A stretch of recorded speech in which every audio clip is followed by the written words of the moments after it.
All right, what? Oh, misfire. Hold on. I haven't spoken yet, and I just realized I went to speak, and it was like, voice does not work. Does not compute. All right, hey, what's up, everybody? Welcome to the party. Today is August 21st, 2026. It's Friday. Woo! Welcome to Simply Cyber's Daily Cyber Threat Brief podcast, the daily cyber news show that rips your face off in the best way possible. If you're looking to stay current on the top cyber news while being surrounded by inclusive, amazing practitioners like yourself, well, then you're in the right place. So get a cup of coffee, get comfortable, because we're about to rip the lid off this thing. Let's go.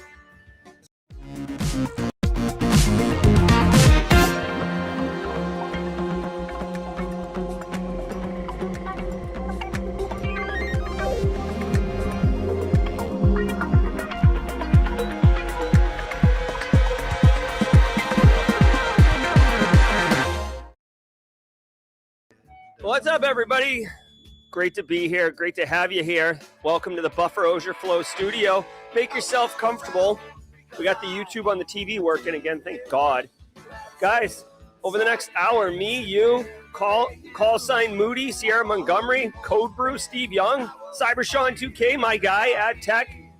So many of us are going to be ripping through the top 8 cyber stories of the day.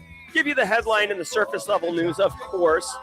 One of the things that we like to do here is not play by the rules. We don't conform to your standards, society.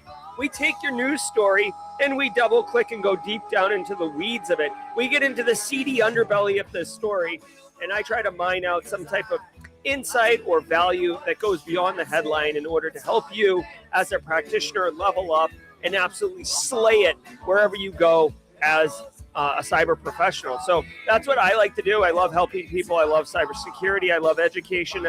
I love community. And Simply Cyber is basically all those ingredients thrown into a mixing bowl and just whipped until it's frothy and air fresh, or not air fresh, but you know how like the little, have you guys used this thing? Nadine's got one of these things for coffee. It like looks like a little, you like push a button on top. It's like a little mini whisk thing. It's like, it's awesome. You get really frothy things. Frothy. All right, guys, every single day of the week of the Daily Cyber Threat Brief does a whole bunch of things. We do, we welcome first timers. We talk about CPEs. We do special events. Well, let me tell you all about them, guys. If you're here for the first time, this is a pretty standard episode of Daily Cyber Threat Brief. So if you don't like it, I'm sorry. It's what we do. But if you do like it, if you're cyber curious, if you're Daily Cyber Threat Brief curious, and you're going to stick around, welcome to the party, pal. All we ask is that you let us know that you're here for the first time. Drop a hashtag first timer in chat. Hashtag first timer in chat. Just so we can see you, say hi to you. This is, in case you were not paying attention, this is virtual. This is not IRL. I don't have 400 people in the studio with me, so we can't see you. So by dropping a hashtag first timer in chat, we will know that you're here and we can welcome you. We've got special emotes, special sound effects. I do want to say what's up to Alberto coming in all the way from Bogota, Colombia. Alberto, welcome to the party, pal. Kitchen InfoSec, yes, I will share the IRS story. Right before we get into the news, I'll just do like a quick high-level synopsis, and if people want to, let us know, go deeper, we can. Guys, every episode of the Daily Cyber Threat Brief is worth half a CPE, so don't be shy. You're here first time? Not first timer? Okay, talk to the hand straw hat sec. A lot of not first timers, of course. A lot of long timers, like me and DJ B-Sec, couple old timers. Guys, claim your half a CPE for attending this brief right now, live. August 21st, episode 1200. Hell yeah, dude. Another milestone for Simply Cyber's Daily Cyber Threat Brief. Many of you have been here since the double-digit episodes. A couple of you since the single-digit episodes. 1200 doesn't happen by accident, guys. It's consistency, it's vigilance, and it's really you as a community keeping the energy going. I friggin' love it. Thank you so much for 1200. Let's do 1,200 more. What say you? But get your CPEs for real. Name, email, a couple check boxes. You hit that button. Boom, baby, boom. I'm going to mail you on September 1st. a nice, cool PDF with all your CPEs, my name on it, little signature. It's called evidence, my guy. And you need it. If you have a cybersecurity certification that requires maintenance, let me help you. That's what I'm doing here. Okay, I'm here to help. So get your CPEs. Go to cyberthreatbrief.simplycyber.io. cyberthreatbrief.simplycyber.io. Link in the description of every episode, whether you're on audio podcast apps of choice or you're watching on replay, of course. Every single day of the week has a special segment, and Fridays has long been reserved for this gentleman right here. Longtime community member, MC of Simply CyberCon. He's gotten webinars. He's been on Cyber Career Hotline panels. James McQuiggan at 35,000 feet. He does the AMAs on Thursdays. Recent launched his own business, Apparent Security. Recent published author with Michelle Kahn in the Megabyte of Jokes. Like, dude, the guy's crushing it. He sends custom dad jokes every single Thursday night. I don't look at them. Like, I would show you right now, but it would probably disclose other information on my phone. But if you could see it right now, I have 2 unread text messages, and they're both from James McQuiggan, and they're the jokes. So I don't look at them. You get a reveal with me live at the mid-roll. So first timers, final thing, guys. We've been teasing this all week. There is still time to do this, okay? Most of you have done it already, but at 9 a.m., before we start Cyber Career Hotline later today, so if you're here for the first time, you are in luck, my friend, because you're getting in right at the last second. A anonymous Simply Cyber community member has purchased and donated 5 one-month all-access passes to Hack Smarter. So every single lab at Hack Smarter, see these all-access ones on the right side, unlock everything. Somebody who wishes to remain anonymous has purchased 5 to be raffled off. If you would like to do this, go to simplycyber.io/raffle. Simplycyber.io/raffle. And you will be presented with this form. And basically, I need your email address so I can email you your winnings and your name, so I can put your name into the wheel and we can spin it. I'm going to be doing this at 9 a.m., so 53 minutes from now. So there's still time. Limit 1 entry per person, more than 1 entry. You will be disqualified. Believe that. All right. And we did make this available for replay people. I do want to say shout out to Stones fan who specifically said thank you. Said thank you in the comments of the replay to let, normally the raffles are for people who are live only because I don't have enough patience to do these things in advance. All right. So I think we got everything. Oh, one final note. Again, I am pandering more to the long time Simply Cyber community. People who identify as #TeamSC.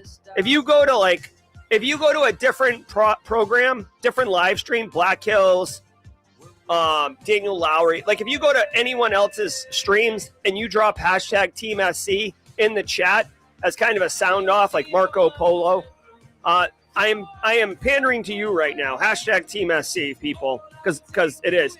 I want to let everybody know later today, if you had submitted a speaker talk, right? If you had submitted a CFP, the announcements are going out this morning. Later today, I'm meeting with Kathy at 11 a.m. Eastern time, and we're going to be doing it. Just really quick, all of the submissions were evaluated blindly, meaning we did not see, I wasn't involved with it, but names were not involved, so they were selected purely on merit of the talk. Also, this is important to know, there were only 21 slots, 7 slots total for the 50-minute, 45-minute talk, like the long talks. There were only 7 slots for the long talks. There are only 14 slots for the 25-minute talks or the 20-minute talks, whatever. I think it's 20, 25 minutes, whatever, the shorter ones. Okay, so total, there was 21 slots, all right? We had over 80 I think we actually had over 90 submissions, okay? So if you do not get selected, do not get discouraged, okay? We actually have a plan for downstream stuff, but first we have to get the programming locked in for the in-person event. Just want to let everybody know, Kathy Chambers and many evaluators, we had a team of 5 working on it, so stay tuned for that later today. All right, guys, the show is absolutely not possible without the support and love from the stream sponsors. That's right, stream sponsors, my guys. Anti-Siphon Training. Look at this guy, Jason Blanchard. Say what? That's right, guys. Anti-Siphon Training is disrupting the traditional cybersecurity training industry by offering high-quality, cutting-edge education to everyone, regardless of financial position. And next Tuesday, August 25th at 10 a.m., August 25th at 10 a.m., for 6.5 hours, you can party with Jason Blanchard and job hunt like a hacker. He has a mission to get 1 million people jobs. It's very lofty goal. I think he's at like 300 right now, but still, the man is marching. If you're currently in between jobs, if you're at a toxic job and you want to get the hell out of there, if you are about to graduate and you want to, get started, get a head start, if you are recently been put on a PIP, Jason Blanchard, Job Hunt Like a Hacker. This is a great program. He's done it multiple times, so it's really well refined. Go check it out. I dropped the link, but you can always go to antisyphontraining.com. And then I like to go to live training course calendar from the menu nav, and then just scroll to the day you want. In this case, I'm talking about August 25th right here. Job Hunt Like a Hacker. For those listening on audio only or those on the elliptical working their butt off, it's antisyphontraining.com. All right. I also want to say holla, holla, holla to Threat Locker. Guys, Threat Locker, I'm going to be doing a small little event with Threat Locker in October. Pretty pumped about that. It's not a paid gig. It's just like, it's a cool thing that they invited me to. So I'm like, sure, that sounds fun. Dude, world's leading zero trust platform. They're continuing to absolutely crush it. They've been doing application deny by default for years. That only represents about 8% of their total security portfolio now. Their one solution addresses many, many, many things, including privileged access management, zero trust network architecture, SaaS app brokers. Like, dude, the platform is like out of control, growing in all the right directions, with the underlying ethos of deny everything by default and then explicitly allow where necessary, which can lead to some challenging friction points. But if implemented correctly, guys, this is security at a whole new level, because it doesn't matter if creds get compromised, because it's not going to work. If your machine is not in the scope, it doesn't matter if I get your creds. I can't, my machine won't be in scope. Go to threatlocker.com to learn more. If you use ThreatLocker in chat, let us hear about it. All right, and then we'll talk about Flare at the mid-roll when we're doing the dad jokes. We're about to get into the news, everybody, really quick, because I'll probably forget again. And Kishin InfoSec is hit the bell for notifications on my IRS story. For those who don't know, really quickly, I know you want to get to the news. If you're a first-timer here, I'm terribly sorry. I don't typically do this part I'm about to do, but some people are interested. I had to go to the IRS on Wednesday. I got a letter in the mail. I actually got several letters in the mail saying that there was an issue with my my tax paperwork or whatever. Secretly, I suspect I'm getting a reasonably large refund this year, and my cynical suspicion is that it's too large, that the government's just like, let's throw a burning barrel like it's Donkey Kong and Mario. Let's throw a burning barrel in front of him so we don't have to pay him unless he jumps over the barrel. But little did they know. Oh, and then I had to call a phone number, but the phone number would be like, you'd go through like 15 minutes of prompts, and then it would be like, sorry, no one's here. Call back later. Did that for like 3 weeks. Finally, I made an appointment with a dude, went in, and it was awesome. And I actually found out there were problems with my 2023 taxes, my 2024 taxes, and my 2025 taxes. So this guy named Robert hooked me up. and I got all 3 years taken care of. This is what happens when a threat actor tries to file taxes as you in 2023. It screws everything up going forward. The one silly thing that I wanted to tell everybody is that I go into this, nondescript government building or whatever, and I get wanded by a police officer or whatever they are, security guards. I have to go put my pocket knife back in the car, come back in. There's no one there except me and the security guard. No one. And he's like, you have to go wait at that window and check in. So I go stand at the window. There's no one there. I stand at the window for like 10 minutes. Right. And then some guy comes over. He's like, who are you? I'm like, I'm Jerry, whatever. Okay. He checks me in. He goes, all right, you can take a seat. This is so stupid. Okay. He goes, you could take a seat right there. So it's like this stupid like DMV looking waiting room. Again, it's just me, the security guard, and now this guy. He goes, you could take a seat. I said, okay. He said, you'll get a text message when you're ready. I said, okay. So the guy disappears. But we're in a room that's probably like 40 foot by 40 foot. Okay. It's not a very big space. So then like I'm sitting there for like 90 seconds or whatever. And my phone buzzes and it says, your appointment's ready. Proceed to cubicle 2 or whatever. I'm like, okay. And I look up and there's 2 cubicles, like 1 and 2. I'm like, okay. So I walk over to 2 and I slide the door open. And the guy who just checked me in is now sitting there and he's like, hello, how can I help you? And I'm like,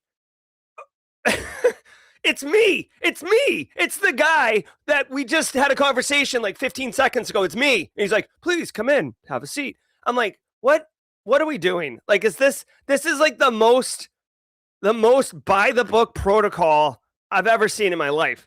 It felt like low key. If I was like new to Earth, I would almost think that this was like an AI simulation and like the NPC character had reset. Anyways, the guy was great. He helped me out. That's the story with the IRS. Thank you. Now do me a favor, everybody. Sit back, relax. Let the cool sounds of the hot news wash over us in an awesome wave. Fascinating. Oh my God. I wasn't even looking at the chat. Give me just 1 second. The chat's so funny. The back rooms labyrinth. Yep.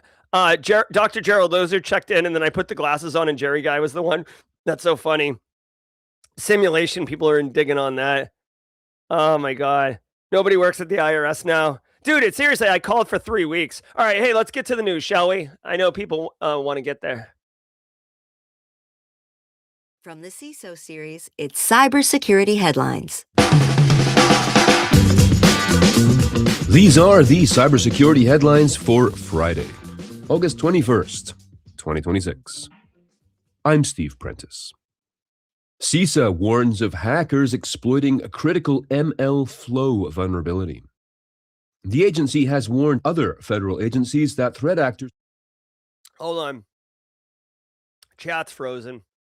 Code Brew, assistant producer, Code Brew. Somebody, let's get him credit rights. There we go. There we go. Thank you, Code Brew. ...are now exploiting a critical ML flow vulnerability. ML Flow being an open source AI engineering platform for large language models and agents backed by the Linux Foundation with over 30 million monthly downloads and used by thousands of organizations to debug, evaluate, optimize, and monitor AI applications. The CVE numbered vulnerability, which was patched in version 3.15.0, can be used by attackers without privileges to remotely access internal services or cloud metadata configurations on unpatched instances. All right, so they say, okay, so this isn't good, right? Two things, this isn't good, but also like pump the brakes because it sounds like it's not as bad as it seems, okay? Now, CISA is saying that active exploitation is going on of this ML flow engineering solution. The idea behind this is like, I'll just say this, like for me, like just, whatever my business, like I'm not developing AI bots or engines or something like that. I'm just a consumer, right? I'll go to Hugging Face or Olama and download one. I'm not designing or training these things, which I think is what this is for. So first of all, you got to ask the question, is this even in your environment? Number two, it sounds like, there's some exposed APIs that, or application programming interfaces, functionality that hooks in, that allows anyone to kind of query and get data. It's definitely like a scoping type issue. I would imagine that they've released a patch. Yeah, so there is a patched version of it. You gotta patch it. So you got to patch it, but the deal here is that there's 30 million downloads a month. All right, so this thing is out there doing things. The threat actors, by exploiting it, they have to reach it. They can do unauthenticated. Hold on 1 second. Let me see what this says. Yeah, you can see here the default tracking server exposes the model registry webhooks API unauthenticated, which means anyone can query it if they can find the APIs.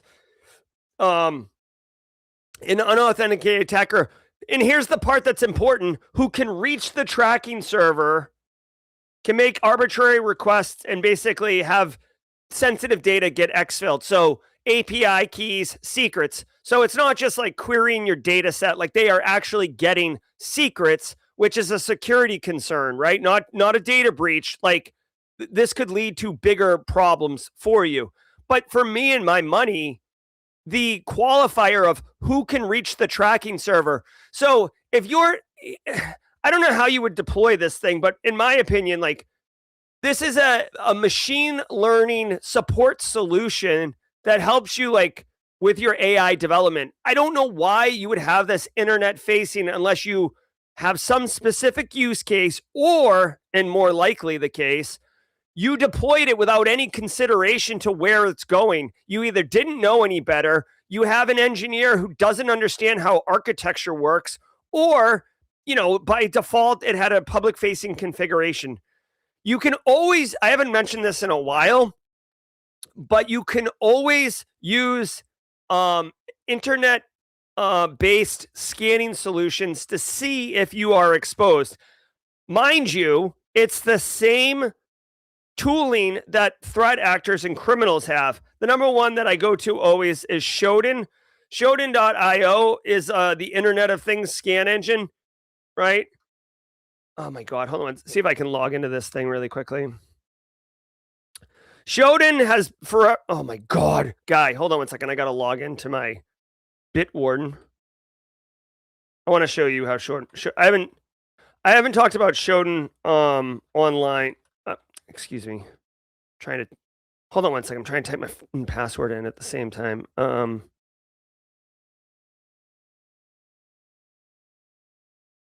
Okay, let's try this. I have like 5 Shodan accounts.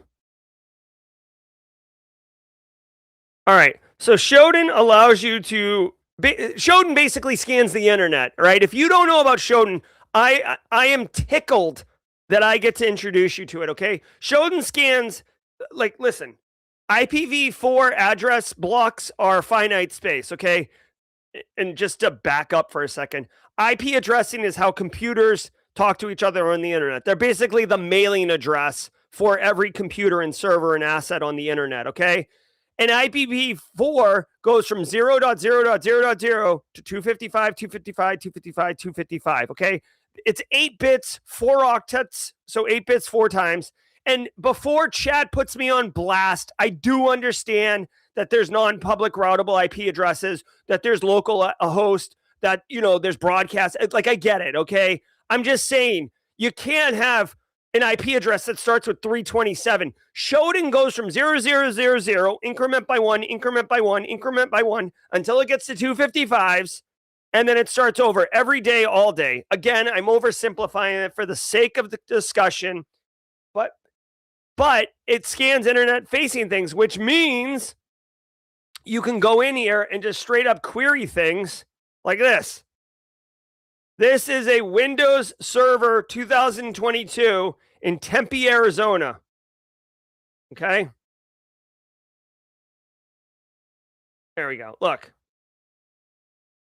Even got a little screenshot here. Here's all the listening services, et cetera, Mail pop. Okay, so this is probably a honeypot. POP3 server enabled. Obsidian. They're running Obsidian. Okay. Oh my God, this kind of looks disgusting, dude. RDP is, so they're running port 3389, which is definitely a service you shouldn't run internet facing. So, oh my God, okay, they're running IIS, an older version. Oh my God, this is either a honeypot or somebody doesn't know what they're doing. TLDR is, people can use Shodan to find these ML flow servers, so make sure you patch them, okay? You gotta patch it. You gotta patch it. Also, shout out to CISA and their Kev list. Love it. ICS operators warned of AI-driven attacks on Siemens PLCs. Operators of industrial control systems, ICS, are being warned about threat actors using AI to target Siemens S7 series programmable logic controllers. Specifically, the attackers are using AI to generate exploitation scripts on these PLCs for initial access post-exploitation activities. Their targets are currently in critical sectors including manufacturing, energy, water, wastewater, and food and agriculture. The risks, as pointed out by CISA and the FBI, range from disruption of critical industrial processes to safety incidents, equipment damage, and compromise of sensitive data.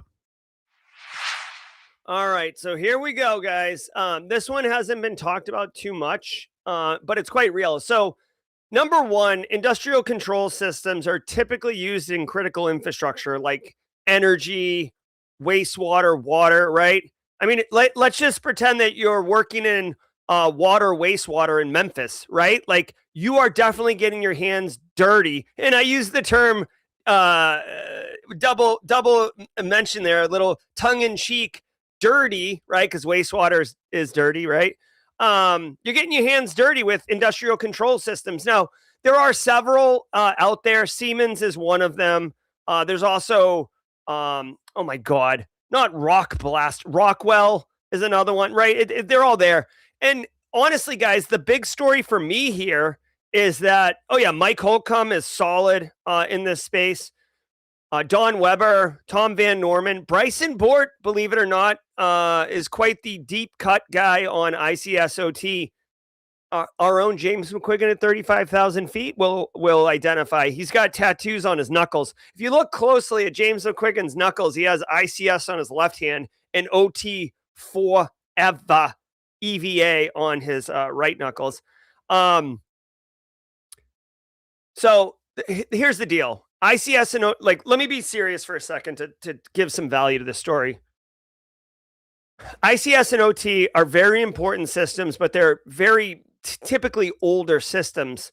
And it's usually a specific niche set of skills like Liam Neeson and Taken that allows people to be engineers and cyber practitioners over OT and ICS systems.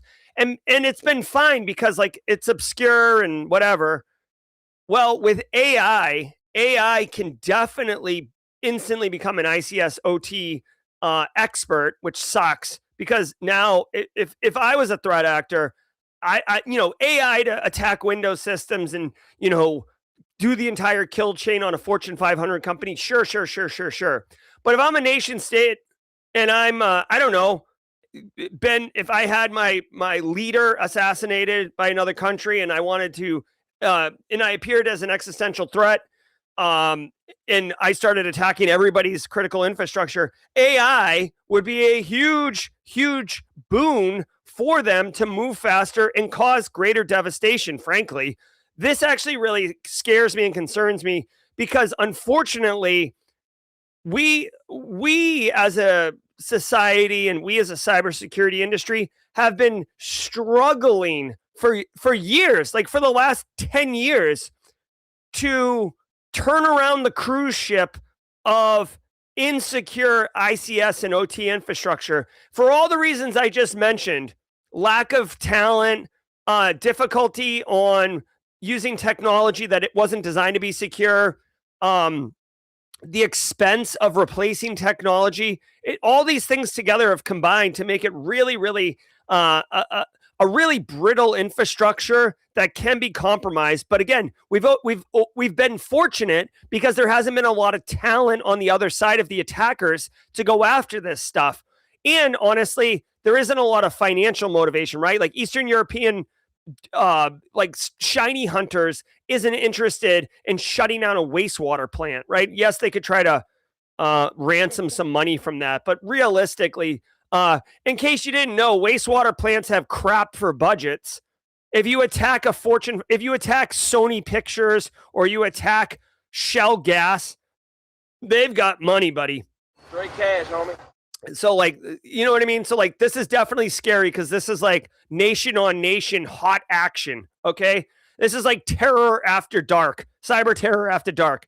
I don't know what to do about this. Just if you work in critical infrastructure, like not just like, oh, I work in telecommunications. I work at a AT&T store. I work in critical infrastructure. Technically, yes, you do work in critical infrastructure, but I'm talking about the people who are actually interfacing with cyber physical systems that like vent gas, produce energy, control flow of fuel down the Colonial Pipeline.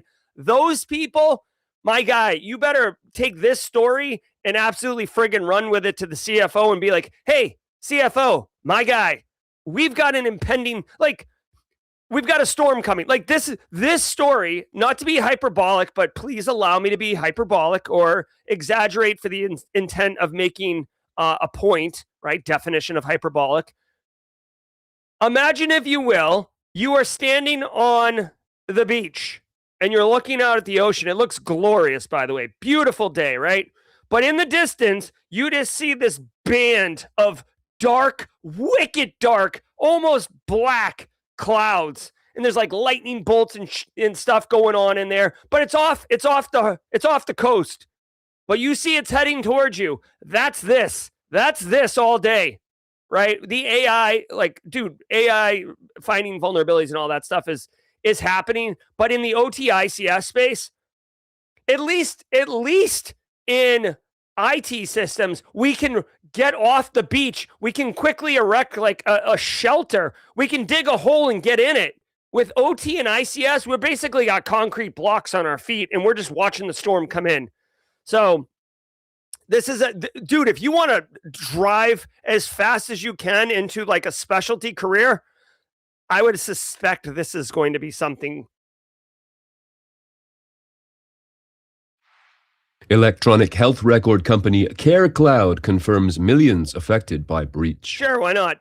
Following up on a story we covered in April, the healthcare software firm CareCloud has now confirmed through documents filed with the Department of Health and Human Services that just over 3.7 million people had information leaked after a hacker spent 8 hours in one of the company's AWS health record environments back in the end of March. Stolen data includes PII, social security numbers, credit card and debit card information, as well as medical information and insurance data. The people affected are mostly in Texas, South Carolina, Oregon, New Hampshire, Massachusetts, and California. No hacking group has yet taken credit for this incident. All right. Hey, couple things really quickly. Number one, I'm not dogging anyone that works for telecommunications. I was just pointing out that, like, I'm talking about the people who are, cyber physical systems. Number two, Camise says, I thought the military was responsible for protecting critical infrastructure only if they really want to deploy them. For the most part, critical infrastructure is private sector owned. Like the company you send your monthly utility bill to for your energy, like gas, electric, they're private sector likely. Like they're a for-profit company. Same with I pay to the Charleston water system, so maybe that's a municipality, but for the most part, critical infrastructure, your ISP, your cell phone, AT&T, Verizon, like those are all private sector. Code Brew says, can you paste the raffle link in chat? The filter has thwarted all my attempts to get around it. Yeah, hold on one second. Raffle link, https:// I know it's only one colon, simplycyber.io/raffle. Doink. All right, there we go. I'll pin it to Code Brew.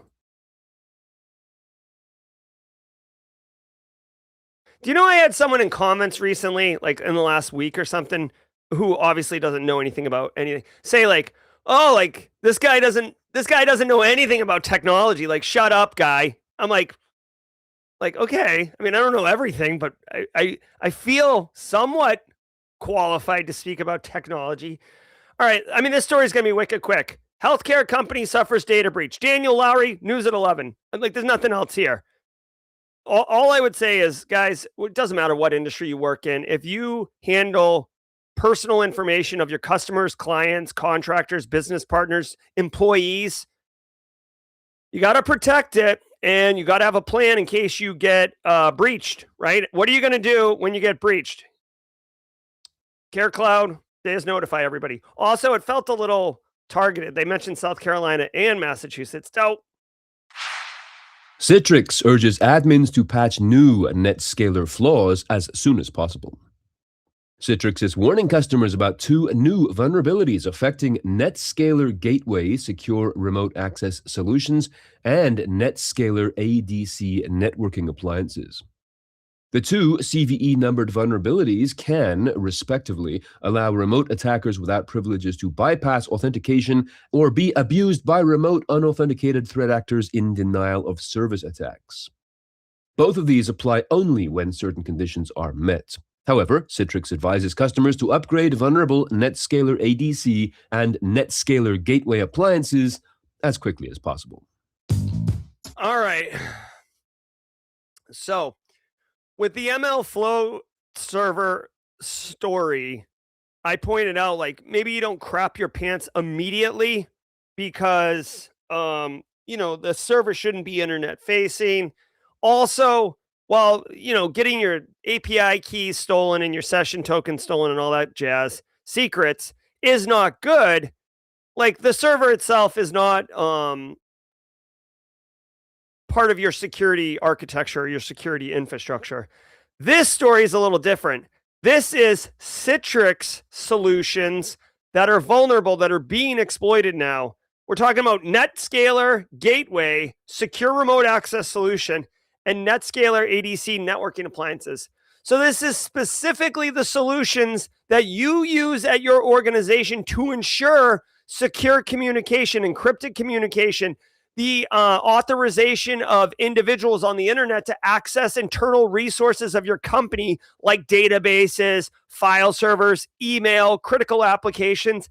That access is controlled and secured by this solution, which means your antenna should go up and your alarm bells should be going off, because when that gets compromised, you've got bigger problems. The equivalent of this is like your home alarm system has a vulnerability where it can be shut off by a threat actor, or a threat actor can just unlock your front door, right? Like, the problem is, it's not just a piece of tech in your environment that's vulnerable. It's a piece of tech that is designed to protect your environment that can be weaponized, right? It's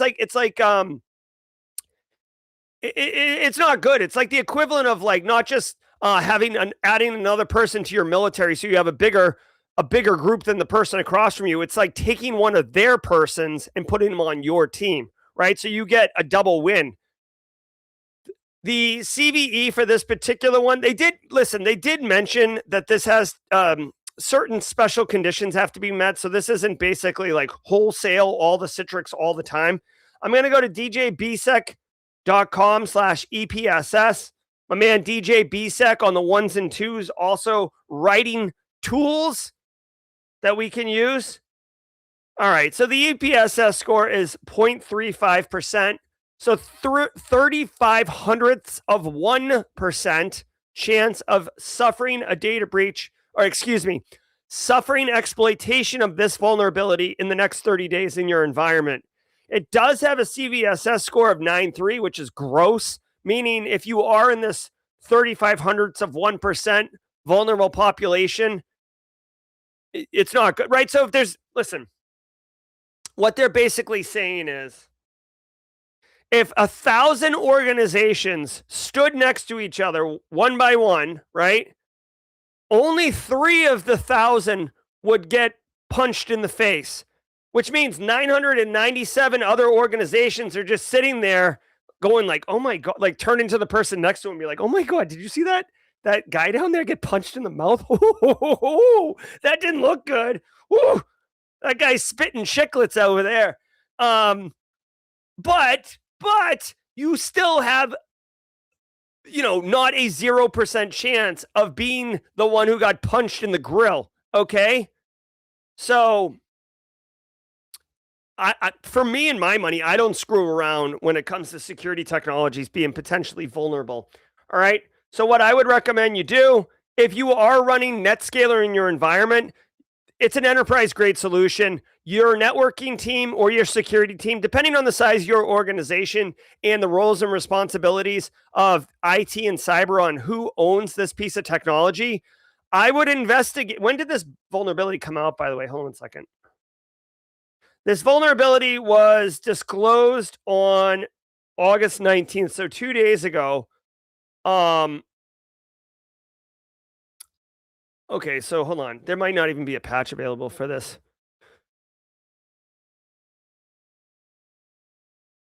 Okay, so there is a way. Okay, so first and foremost, there is a way to check if your appliance is even vulnerable to this specific attack, which should be your first thing you do because it's a quick, easy thing to do. It doesn't require reboots or patching or anything like that. You can inspect the NetScaler configuration for SAML action config, which is the add authentication SAML action .star, whatever that means, and add VPN server .star. If those strings are in your SAML action configuration,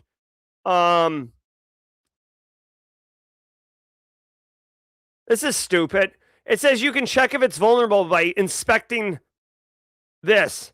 It doesn't tell me if this is in your SAML configuration, it is vulnerable or it is not vulnerable. TLDR, there's basically a way to just inspect a configuration file and see if it is vulnerable. If it is, you need to patch it quickly. There is a direct solution. Obviously, you can check for... So 2 things here. With this particular technology, what I would recommend you do is, 1, check if you're vulnerable to it. If no, then you're good. If yes, there is a patch available. You gotta patch it. And I know it's Friday, and that sucks. No one wants to do patching on Fridays. The likelihood of exploitation is very low, so potentially you could roll the dice. You could roll the D20, and if you get 1 to 19, you're fine, right? If you want to take that kind of risk and put this through normal patch management processes. Also, for the SecOps people in the chat, for Wade Wells, the threat hunters, the security engineers who are running at tier 3, you can determine if you have been exploited. Actually, no, you can't. This just says you can meet the preconditions of exploitation if you have this add LSN thing. How do you tell? What we're looking for is indicators of compromise. These would be the breadcrumbs to tell you whether or not you've been screwed. Remember, you always want to patch the thing, and if it's serious enough and there is actually known vulnerability exploitation in the wild, it is best practice to then, after you clean it up and patch it, make sure, go back and look and see if there's any indicators of compromise. Remember, you can't always prove a negative, though, right? You might miss an indicator of compromise, but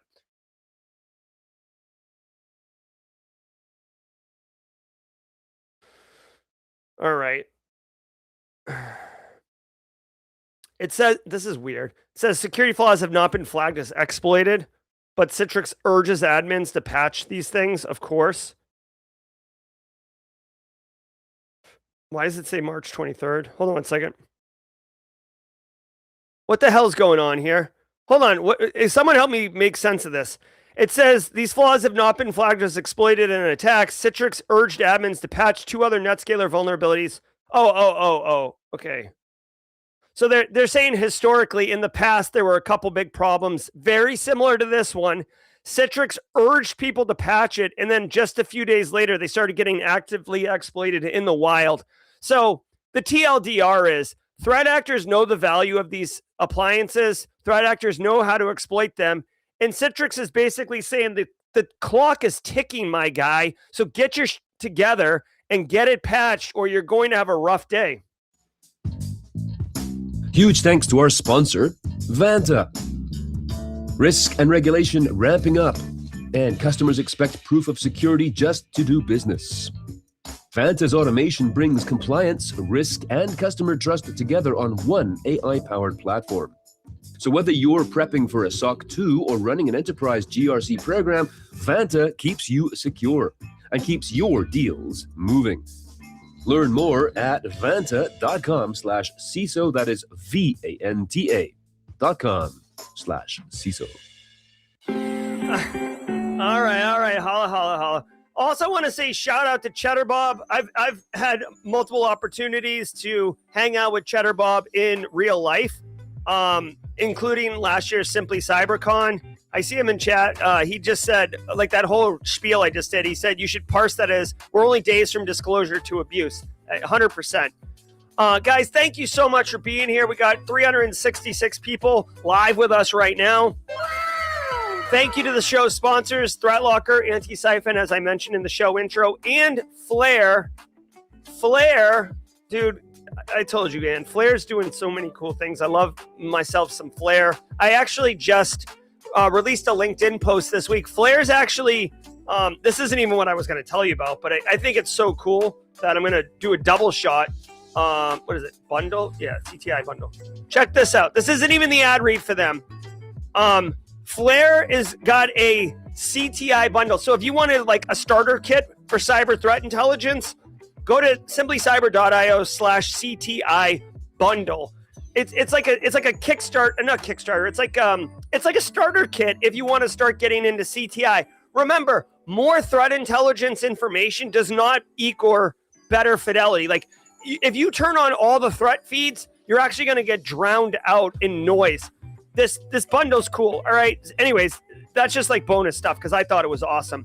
CTI, simplycyber.io/CTI bundle. But let me tell you about Flare itself, okay? Flare allows you to see your organization's exposure, your real exposure. They continuously monitor the dark web, which is super sick, and criminal underground to help you detect and respond to cybersecurity risks faster. Right now, you're looking at the inside of their portal. Very, very dense on information, but also very easy to navigate. Right now, if you want to get into this portal and get access to the entire system, all the data, 8+ years of dark web data, support from Flare threat intelligence experts, a live view right now, live view of your organization's exposure, all you have to do is go to simplycyber.io/Flare. simplycyber.io/Flare, and you can sign up for a 2-week, no questions asked, free trial. Free trial for 2 weeks, dude, with real data. It's not like a nerfed version of the platform. You get the whole thing. It's awesome. I've used it myself. Big fan. Trust me, when they said they wanted to sponsor the show, I was like, hell yeah, let's get in here, my guy. All right, so that's Flare. Thank you very much, guys. All right, every single day of the week. Oh, reminder,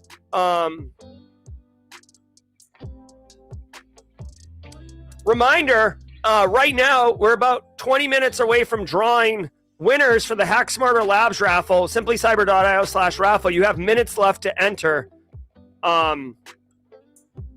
Every day of the week has a special segment, and Fridays is Dad Jokes of the Week with James McQuiggan at 35,000 feet. Here we go.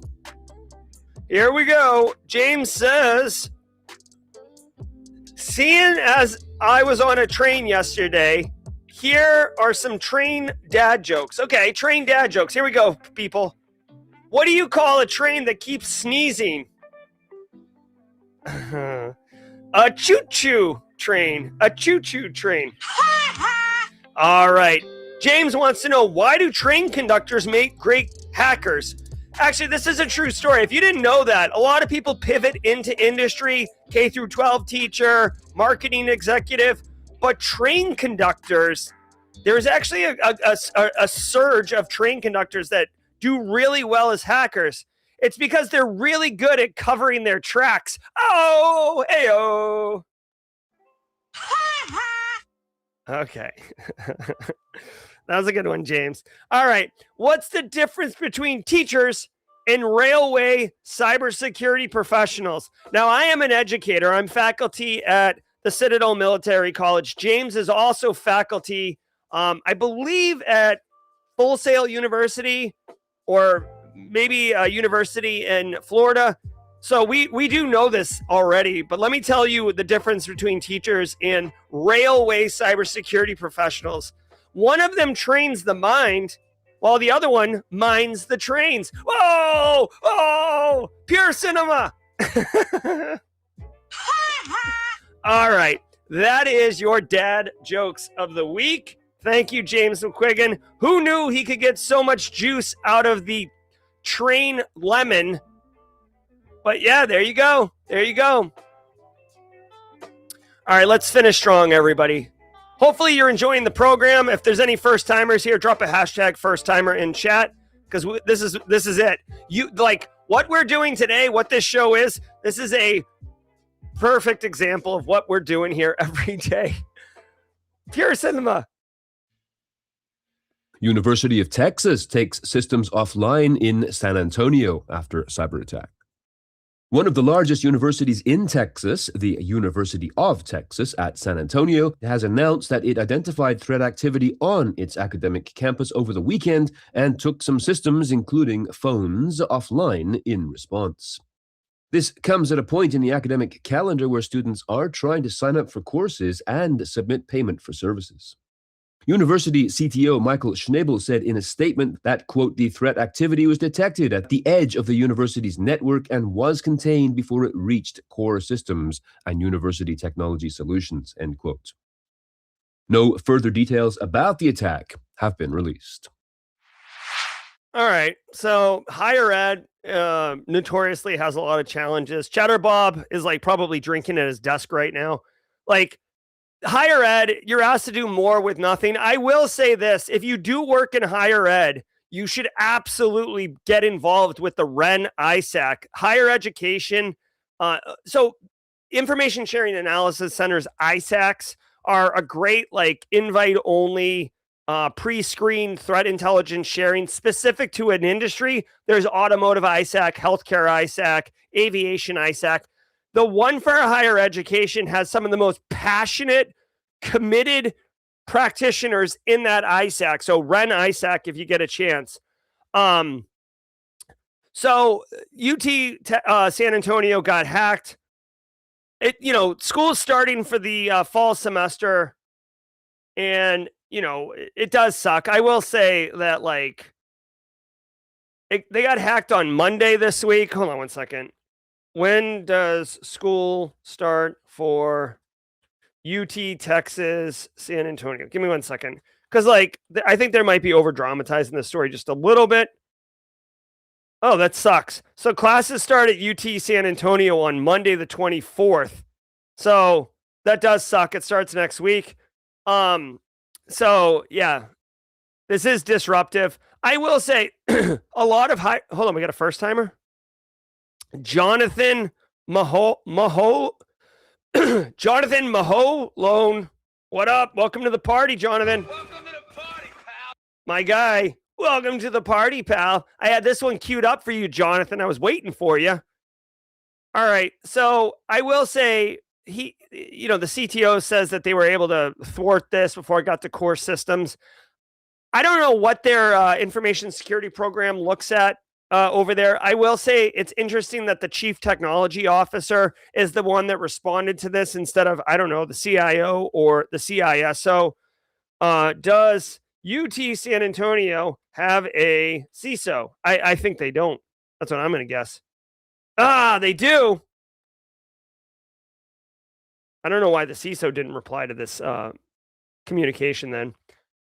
The good news is a lot of systems, at least at the Citadel and several other schools that I work at, they leverage SaaS solutions for delivering curriculum, right? Like Canvas is a popular one. Moodle is a popular one. These learning management systems, LMSs, they're not homegrown in-house ones in data centers. Like many universities leverage basically SaaS systems. So if a threat actor takes out San Antonio, Texas, students can technically kind of still access classes and stuff. It does suck though. I will tell you, like for the students that are trying to access through the registrar's office or the bursar's office to pay money, So there are, like, if I'll tell you what, if I was a criminal, a threat actor, and I was going to attack a university right before the school year starts, is probably the worst time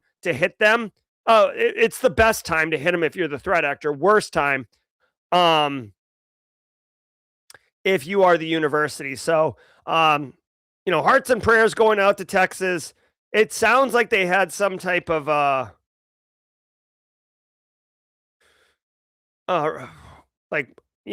recovery plan in place. The university said it planned for all students and teachers to reset their passwords. But they warned the password reset experience was experiencing delays. Yeah. So that's a good point. I will tell you this. Sometimes you don't know how the threat actor got in, and it sounds like in this instance it wasn't technical exploitation. It was compromised credentials, and Texas is going like way overboard and making everybody reset creds. Incredibly painful. In a video game, you can just say everybody reset creds, and then the screen reloads and it says all your people reset creds in a simulation. In reality, you've got elderly faculty who don't know what they're doing. They need to have their hand held. You have students who are maybe not English speaking native who can't understand like the direction and all that. So there are a lot of different users in your population that will make it difficult.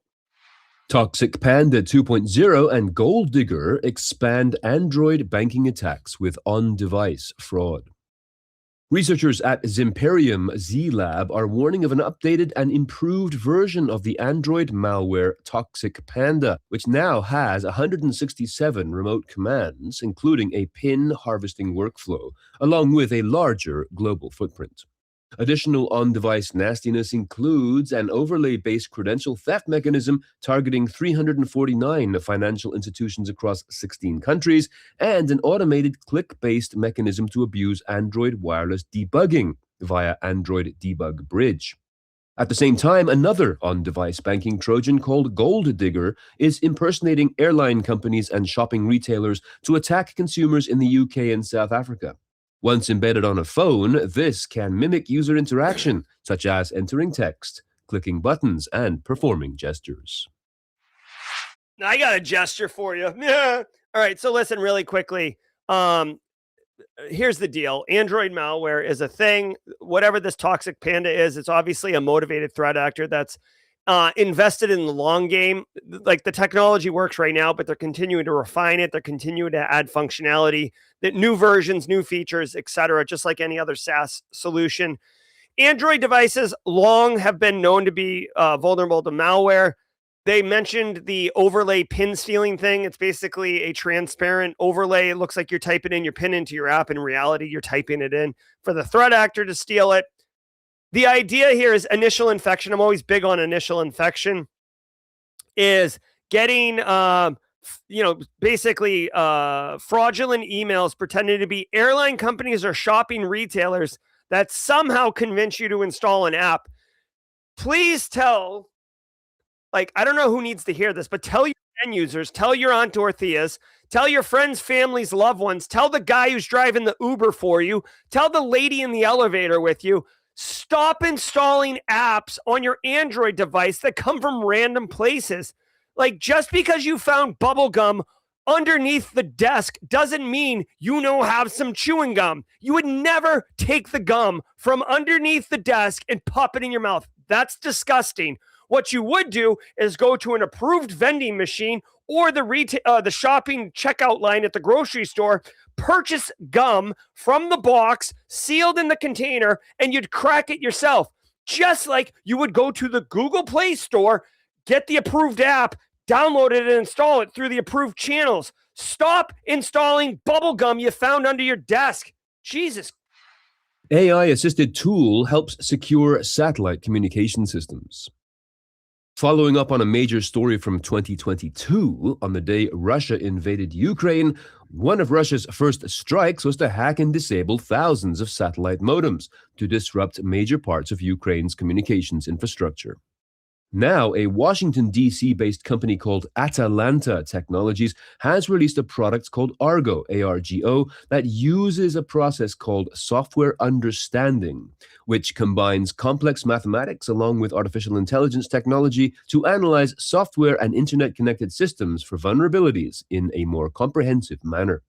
Not only has this been used to, quote, prove the resilience of Viasat's satellite communications network, end quote, this is the one that was the target of Russia's 2022 hacking attack, but experts say this technology, quote, presents a new capacity for those trying to defend critical systems in the emerging cyber warfare theater. In fact, last year, Emil Michael, the Pentagon's chief technology officer, told a DARPA software conference that, quote, he saw the mathematics underpinning Atalanta's technology as the future of the military, and he wanted it to become the DoD's gold standard for cybersecurity, end quote. A link to a more detailed summary of this technology is available in the show notes to this episode. I mean, all right, this kind of reads like a PR release, like low-key PR release. So take it with a grain of salt, okay? You might want to add a little bit of seasoning on this story before you go out and purchase this technology to secure all the things. This was like the most glowing review. So whatever. They pin it on the fact that, yeah, when Russia invaded Ukraine, one of the first things they did was knock out internet communications. This is why Elon flew over what's the Elon oh my god, what's the satellite network from Elon? Starlink. This is why, if you don't remember Elon was like the savior, right? He flew his Starlinks over there and said, hey, Ukraine, you can get some internet access, and it was all gravy, baby. And then like 6 months later, he's like, now that you guys depend on it, I'm going to pull them out unless you pay, which, you know, the United States did. Elon made a ton of money off that. So don't think it was all philanthropy. It was a business move. It's called loss leaders. All right. Whatever this thing is looking to secure satellite communications. All right. Here's what I'll say. Space technology, space cyber is a very niche area. As, you know, space becomes more relevant to, you know, normal operating processes of society, it'll become more important. If you want to read this, like, you know, what is this called? Like goosed up, you know, gemmed up PR release, go for it. But what I will tell you, if you're interested in learning about space, I read this book. No. Tim Fowler turned me onto this book. Tim Fowler, I don't think he's with Black Hills Anti-Siphon anymore, but Tim Fowler is the guy that you should be listening to about cyberspace. But this book right here is the book that I read. It's the one Tim recommended. I know this is like a crappy graphic, but the book is called Cybersecurity for Space. It's Jacob Oakley is the author. This right here is step one. If you want to learn about anything cyber and space, step one is read this book. When you're done reading this book, you will understand why we're not going to be putting a lot of cyber and security and into space related programs. And it's a lot to do with like the harshness of the environment, the actual reality of like the weight, like launching crap into space takes power. And the more weight you add to the rocket and the payloads, the more power it takes.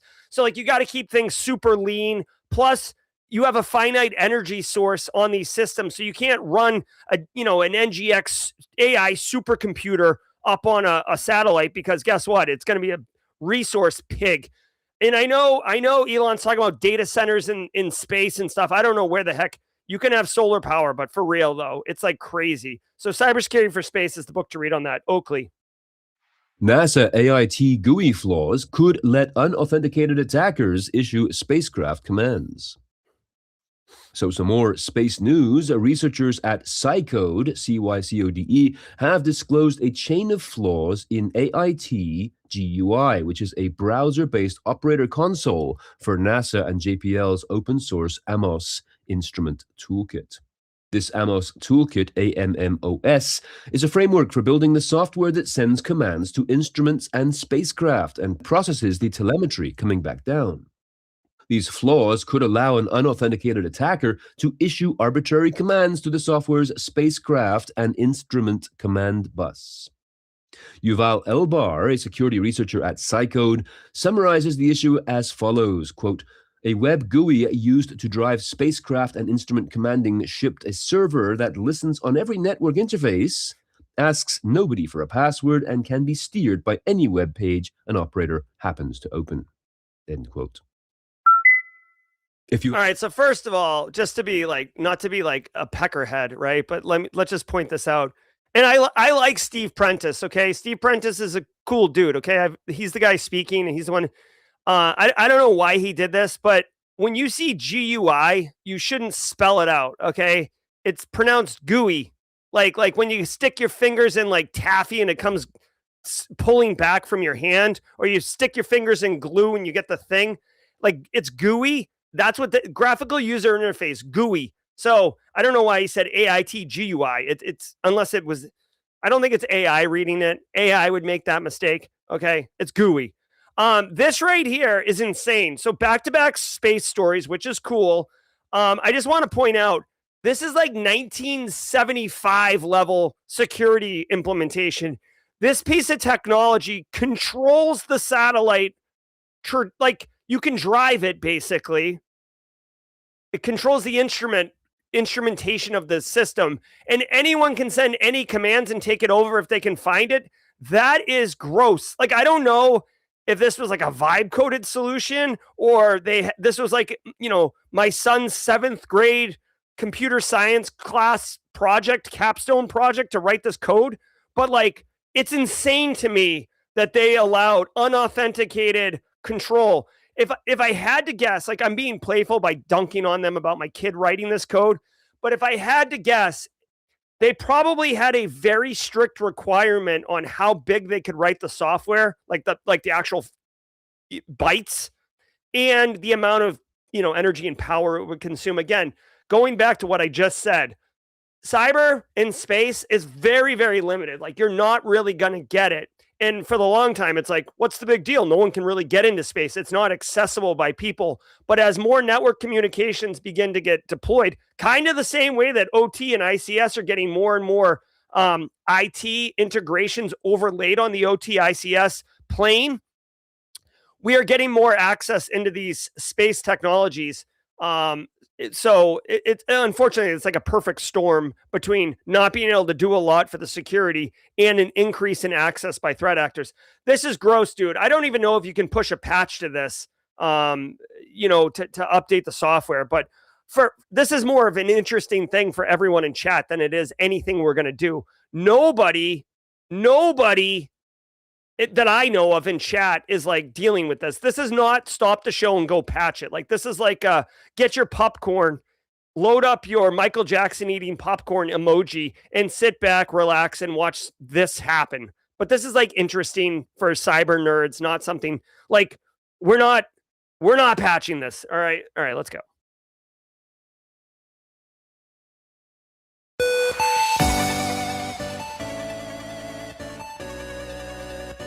All right, there we go. That's it. Today was August 21st, 2026. This is episode 1200. Nice even number of Simply Cyber's Daily Cyber Threat Brief podcast. I was your host, Dr. Gerald Auger. Don't go anywhere, because it is going to be Cyber Career Hotline. It's Friday, which means we have a panel. They are loaded and locked in on the green room, which is wonderful. Remember, the raffle is closed now. I'm going to, while the Cyber Career Hotline starts loading up, I'm going to load the raffle machine up, and then we'll raffle off 5 all-access 1-month memberships to the Hack Smarter Labs, all access, all the things, compliments of anonymous donor. I'm Jerry from Simply Cyber. Thank you all so very much. Don't go anywhere. We got you covered. I'm Dr. Gerald Auger. This is the Cyber Career Hotline. If you're building a career in cybersecurity, this show is for you. Let's get into it. All right, what's up, party people? This is Cyber Career Hotline. I'm your host, Jerry Guy. It's Friday, so we've got a panel, so I'll be facilitating more than dropping knowledge bombs on your head. Let me get into the panel really quick. We got a couple. Here we go. First panel member. By the way, Mod Chat, I have sent the invite in Mod Chat to you if you would like to join us. We've got 3 panelists with us right now. They've longtime regulars on the panel. Ladies and gentlemen, your first panelist, Daniel Owen. Daniel, how are you, dude? Good morning. Doing great this morning. I love it. What is this, like assembly in the background? That's the old Renegade system. BBS's, baby. Oh my God. If you know, hey, listen, really quick in chat. If you ever logged into a BBS, sound off in chat with a BBS signal. I'd love to see how many people are old school. Gen Z, we used to have to dial into things one person at a time. You remember that? And then Daniel, if your parents picked up the phone, kill everything. Ladies and gentlemen, another member on the panel. He's a regular. Ladies and gentlemen, Sean Kilborn. Sean, what's up, dude? Hey, how's it going? Happy to be here this morning. I love it. Sean's coming in live from the void. I love it. It's a lot of black. It's space. We were just talking about space, so I figured. Oh, it's perfect. It is perfect. All right, so here's the routine, everybody. Drop your questions in chat with the Q. I'm going to see if I can get a better. Ooh, yeah. All right. So Brewmaster, Bort's a BBSer. Brown Coyote. Sean, were you dialing into BBSs when you were young? Absolutely. Yeah, I was just thinking about one of them. Remember the restaurant Ponderosa? Oh, come on. Yeah. Oh, yeah. Yeah. Somehow they had a system set up that you could dial into and get information. I'll just say information about their steaks. All right. I love it. So that's probably where Sean got his initial taste for offensive security that he later made a career from. It is Cyber Career Hotline. Drop your questions. We've got answers. Daniel, Sean, and myself have probably, I don't know, maybe 60 to 75 years of collective experience together. We're going to get into it. I'm just looking for some questions. Eric, it will be joining the panel. It's just his audio. And Eric Taylor will be joining us. It's been a minute since he's been around, but he was having some issues with his audio. All right, hold on. He's coming on. Eric, you're OBS. You don't have a camera right now. All right, let's go. Have you guys? I guess a quick question for the panel. Have either of you done any work related to space? The last 2 stories on Daily Cyber Threat Brief were space related. I've done a little bit of research in that space. Never work. Sean, you done anything in that space? Nothing in cyber. Did some stuff in the military side of it, but yeah, nothing in cyber. Okay. All right. We got our first question loaded, but looks like Eric Taylor's ready to join us. Ladies and gentlemen, longtime community member, Eric Taylor coming in. Hey, Eric, what's up? What's going on? Oh, yeah, that sounds nice, dude. That sounds very nice. You know, AMSR. Ooh. I love it. Trying to be like you, man. So the first question coming in, I want to throw this to Sean, because Sean, I think you actually help organizations deal with this. How do you know, Ariel Perez wants to know, if you're acquiring the right SOC service? So I think the real question is, obviously answer it, but what kind of criteria should you be evaluating? I'm going to want to get Daniel's take on this one too, because I think he's got some good insight here. But so when it comes to choosing a SOC service, just, roll a big pair of furry dice and just whatever one it lands on, pick that one. That's what I like to do. But if you don't have the furry dice lying around, the best thing to do is start talking to a lot of your peers, see which ones are out there. There's a whole ton of them. There's boutique SOCs, there's big SOCs, for us, we had, at my last job, we went with a provider who we had a really long-standing relationship with on some other efforts, and that helped to build trust. And we did kind of a co-managed SOC deal. So we still had our guys looking at it, but they were running all the same tool set, the same EDR, same everything. So compatibility, familiarity with your environment is a big one. And really it comes down to that trust relationship. If you don't have anybody in mind that does that kind of work, reach out to some peers in the industry, ask Daniel, ask Jerry. I'm sure we got some people on here that know some good providers. Yeah. Daniel, what say you? Yeah, I mean, I'll echo something that Sean said. If you can find somebody that's got experience with your industry, that's a help, because, healthcare is going to be a little bit different than government, is going to be a little bit different than manufacturing. as far as the systems you're supporting, that kind of thing. The other real big thing is, think about where you want to be. If you're going with one of the great big firms, they're probably going to have a wonderful view of the environment across the world. But on the other hand, they may not be able to dial in your specific needs quite as well. One of the things that I see a lot of managed SOCs fail at is the ability to really look at your environment as opposed to a generic environment. Thank you, Eric. I saw you rubbing your hands together. What do you think? So we're going to get a little more granular. And I am from the world of trust but verify. And I say when you're testing out a SOC solution, you have 2 or 3 spare VMs that you spin up, have SQL, have whatever you want in there. Start dumping LSAS. Start creating a bunch of failed logins. See how long it takes them to isolate you and see how long it takes them to notify you of the issue. You could have all the prettiest dashboards in the world. You can sound like the greatest people, but kind of like what was said on here, a lot of companies have a lot of the same tools. It's all about the response. Who is charged on monitoring those tools? How fast are they going to respond to you? Trust but verify, ladies and gentlemen. Prove them. All right. Thank you very much. Let's get these questions loaded up, and we will, but we're going to raffle off our first raffle winner really quickly. I was going to do all 5 at once, but I'm going to kind of drip it throughout the show. Gentlemen on the panel, if you didn't know, we're raffling off 5 all-access 1-month memberships to the Hack Smarter platform, compliments of an anonymous donor, a Simply Cyber community member who's a longtime community member but wished to remain anonymous.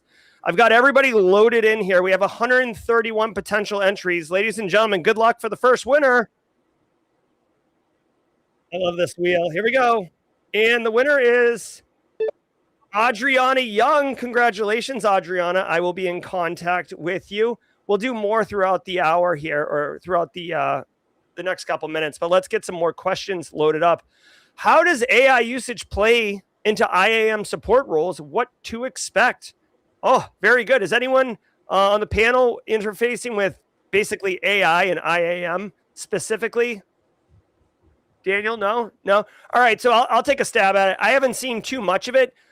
There's 2 things that you need to be what to expect, Gabrielle. So number 1, IAM is identity and access management for those who don't know. And AI agents are non-human identities, and they're getting assigned user accounts. They're kind of like super powered service accounts. And the crappy thing is that a lot of people are like friggin' clicking, like give everything permissions so the AI can do whatever it is the AI needs to do, because the person using the AI doesn't really understand what the AI needs to use. So they give them all the permissions, which is turning into problems. This is why you have these horror stories of like production databases being deleted because the AI is resetting things. I've heard an example where chatbot was built with Copilot, and it had an interface connection to an ODBC connection to a backend database, which had no security on it. So anyone could query anything about the company, like financial forecasting, salaries, like HR, PIP type stuff. It was insane. So if that's what you're talking about, that is definitely something to expect and give consideration to. You want governance and best practices around issuing those identities. If you're talking about using AI to help manage identity and access management, I haven't studied too much into that. I would think it would just be trying to identify like over permissioned accounts or running it across your AD to see if a basic example, like you have 75 domain admins, that's probably a bad thing. So using it as kind of like an audit of your environment for best practices would be another area that I would expect would be a pretty obvious, easy use case. Thanks for the question. Continuing to look through chat. If you have a question, put it in here with a Q. Chank says, I'm a recent college grad looking for my first entry-level job. I have skills as a SOC analyst. What roles or areas would you recommend I start with? Eric, why don't you take this one? I need to ponder on that one because, the Like, how far did this individual get up into a SOC analyst? Were they just entry level and trying to pivot already? Maybe going up the SOC analyst role. That's as much as I hate to say it, but it sounds like, hey, I want to get into cyber, but we don't know what you want to do. I want to get into IT, but we don't know what you want to do. Yeah. So maybe the user could come back and say, hey, just give a little bit more detail, like what are your passions and like how far up the SOC analyst. That way I can properly answer that. All right. Sean, you got a thought for Cenk here? I mean, that's actually the same thought I was having. I'm not clear if they're looking to go further into the SOC world or they're looking for, something outside of that arena. Yeah, I would just remind you, Cenk, whatever technical skills you need to acquire, whether it's for continuing to be a SOC analyst or matrixing into a different role, I would definitely recommend, you just graduated college. So hopefully you have some relationships with peers that you graduated with faculty that you were taught by, engage with your local community, conferences, B-sides, get out on social media, get Discord servers. Like, in my opinion, and I've been a very loud advocate of this for some time now, you don't, like, a resume is not going to cut it by itself anymore. Like, you need to be known, for lack of a better term. You don't have to be a friggin' influencer and like have this massive reach. But what you need to know is people need to know who you are, because human relationships are so valuable. And if you're just like, I'm going to be the best at whatever and never talk to anyone, the person who's going to be like okay at whatever and talk to people is likely to find the job before you. All right. Continuing to look through chat, we are going to raffle off, so stay with us. I'll be doing it periodically as we get some more questions in here. I do appreciate everybody in the community offering their own answers to this. K. Scott Powell, what's up, K. Scott Powell? It's been a minute. Thoughts on Cyber Risk Institute versus NIST? Now, I'm not familiar with Cyber Risk Institute off the top. Panel, are you guys? Daniel, you know Cyber Risk Institute? All right, so then... Literally just Googled it. Yeah, so what I would say, K. Scott Powell, is based on just a random sampling of 4 senior industry professionals who don't even know what Cyber Risk Institute is, I'm going to lean towards NIST. NIST has been long, solid, in my opinion. They are very, very voluminous and comprehensive, which can, slow you down. But, I think I'm pro NIST. In fact, I'm actually about to do a video. NIST is releasing a guidance on how to use AI for NIST CSF analysis of your own organization. Next question. What do you think of jobs advertised as CISO, but it seems like a large percentage of the work is hands-on tech support? It seems like it's just really a hire for a security fall guy position. All right, Sean, you resonate with this one. What do you got? Yeah. So it's probably I'm going to go ahead and guess. It's probably a smaller organization. One person wearing many hats.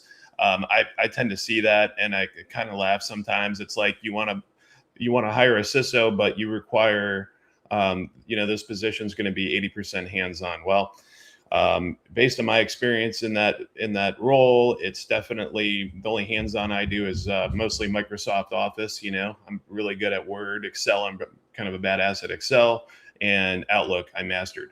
But so it's probably a smaller organization. If you're just trying to get into that leadership realm, it's probably great if you already have hands-on experience. I'd say, it's a good stepping stone to kind of build that leadership acumen. But probably a smaller org.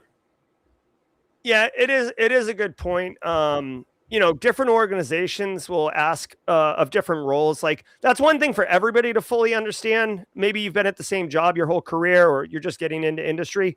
Like, a SOC analyst or a GRC analyst at a large company, it has different responsibilities than one at a small company, right? A manufacturing company might have different demands than a healthcare company. So these titles are a little generic in that capacity, but I agree. Like, if you're trying to get your teeth cut, a smaller organization is better, simply because there's less bureaucracy, there's less levels. If you're like the leader of IT or InfoSec at a smaller organization, you will be in meetings regularly with the CFO, CEO, CIO, etc. But at these large multinational conglomerate companies, like there's no way you would almost be like more of a BISO than a CISO in that capacity. All right. Continuing to look through chat, we got a couple questions here. For someone starting in cybersecurity, Mercy says, and some knowledge and work experience in infrastructure, what's the best path to take? So here I'm gonna interpret this and qualify it a little bit for you, Daniel. It sounds like Mercy has worked in IT a bit, maybe kind of a year or so, little infrastructure experience, wanting to pivot into cybersecurity. What would you say to Mercy here? So, infrastructure is kind of the classic way to get into cyber. It's becoming a little less true now that there's more programs out there specific to that. But I mean, you're in a great position to learn what underlies cyber. I think my biggest advice would be, and this goes a little bit back to an earlier question, don't try to pivot excessively fast. I mean, don't get stagnant either.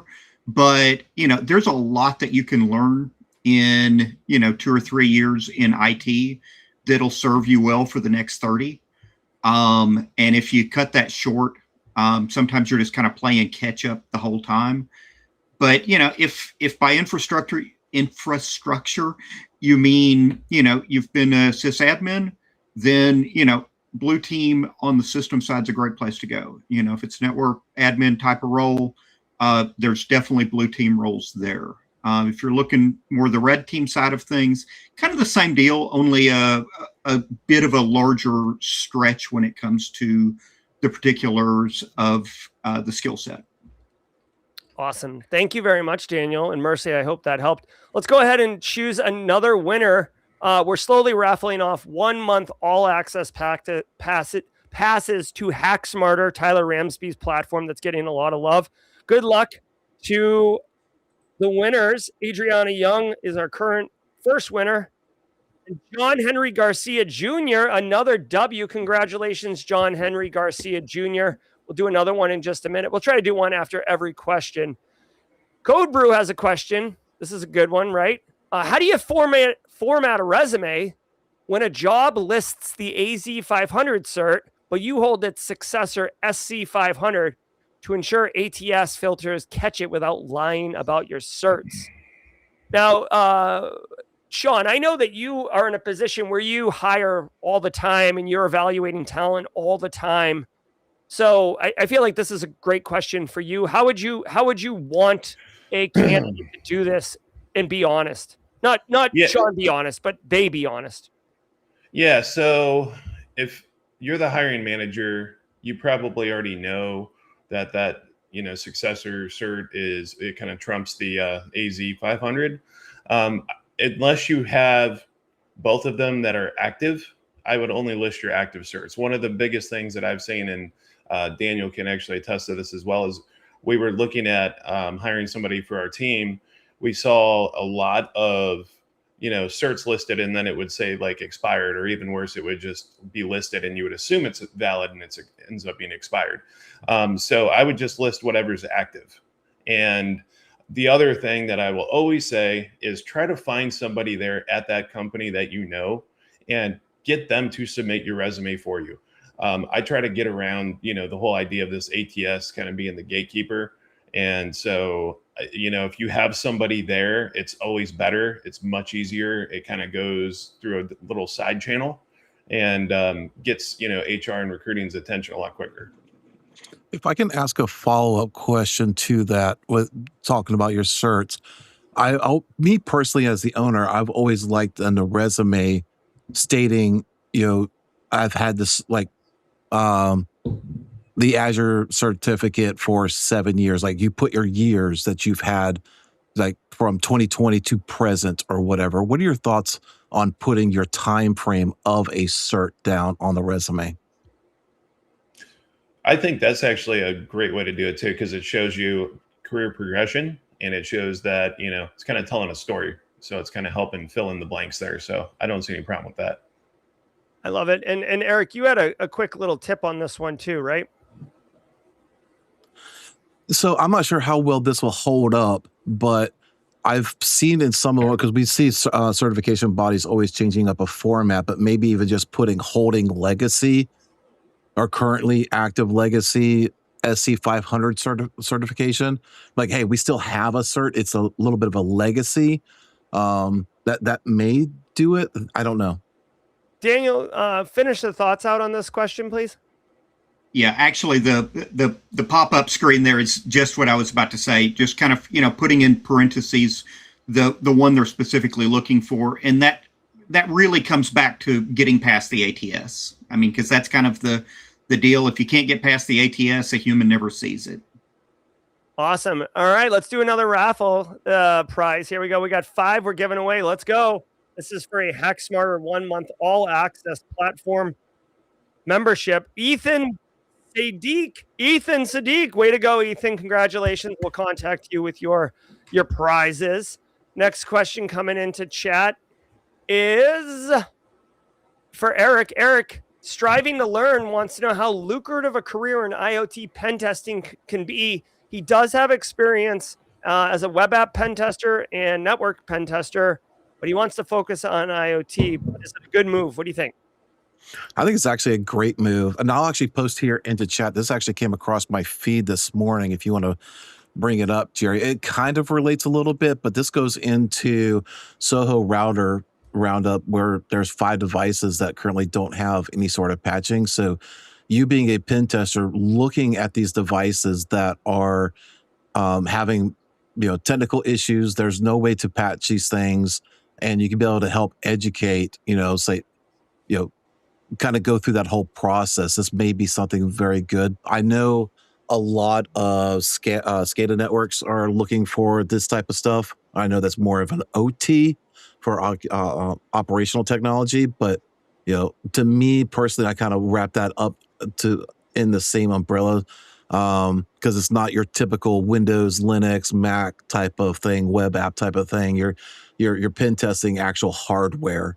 And when I was doing some of my bug bounty stuff, I was going after firmware updates, downloading the bins, ripping those things apart with binwalk, things of that nature, and really trying to find some of the exploitable items in the firmware that's being released. So it's very lucrative and can be rewarding. You'll beat your head against the wall a lot, but when you get that sweet, juicy thing, it drives you for so much more. I love it. We're answering questions that you're putting in chat live with us right now. So drop your questions in chat. Do me a favor, put the Q in front so it's easy for me to filter and see. Like, I am actively hosting and facilitating and answering and running a raffle. So putting a Q in the front makes it very easy for me. Help eliminate friction for me, would you? Quick question from T Strong. T Strong says, for someone going into compliance and audit, oh my, T Strong, welcome to the party, pal. What materials or specific frameworks should I be focusing on to succeed in this position? Former role, information systems security officer. So if you guys want to comment on this, put it in chat and I'll throw it to you, but I'll go first since this is GRC and this is kind of where I have made my bed. What I would say, frameworks, NIST cybersecurity framework, definitely. If you were an ISSO, you probably worked in the federal area, which means FISMA would be an area to be concerned with. But when I say FISMA, when I was young, I was like, oh my God, what is FISMA? Just put FISMA as a wrapper. But what that really means is understanding NIST 837, by virtue of that, NIST 853, and then the different control families. NIST 853, it's just a dictionary. It's like a phone book of potential controls. The 37, and then by virtue of like FIPS 199 and FIPS 200, which you don't really have to worry about, defines which controls you select from the framework in order to implement and check and stuff like that. So if you want to stand out T-Strong, like an absolute Chad, which I've just recently learned is a good thing, NIST CSF and understanding like the different phases of CSF, especially NIST CSF 2.0, which introduced the governance dimension, which goes across all of them, and they beefed up the respond and recovery functions in CSF 2.0. Understanding what those are, understanding what they look like, understanding what they mean and how they interface with each other. that is going to set you up for success. Now, you specifically said compliance and audit.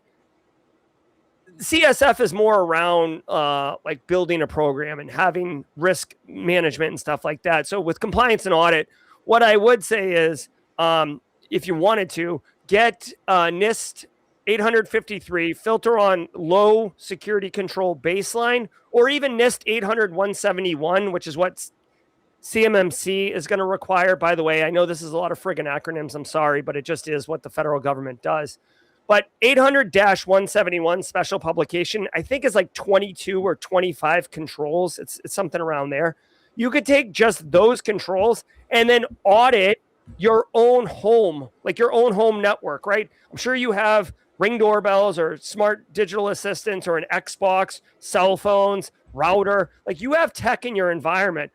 If you just do that simple 800-171 audit on your own environment, you're going to get a taste for the audit. Now, while that may not inspire employers to hire you, when you do get a job interview and you're talking about the mechanisms that you did, you're going to be speaking the language and showing that you understand how to walk through an audit. So that's what I would do if I were you on this one. All right. So the panel just reiterates that NIST is the W.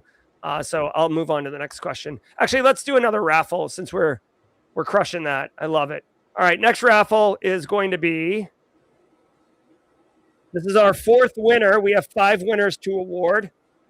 Oh my God, Code Brew, you're so close, but it's Terry Hand. Terry Hand. Nice job, Terry. Code Brew, you were really, really close, my guy. I know that like that and, $1 will get you half a cup of coffee, but all right, let's continue to look through chat.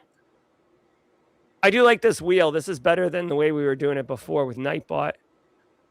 My guy, Digital Ghost, jumping in. I think this is Lazaro Rivera. What does it mean when the org says the engineer role is more technical than the analytical on an IR team? Our security engineering team is on a separate branch, system building, apps, and configs.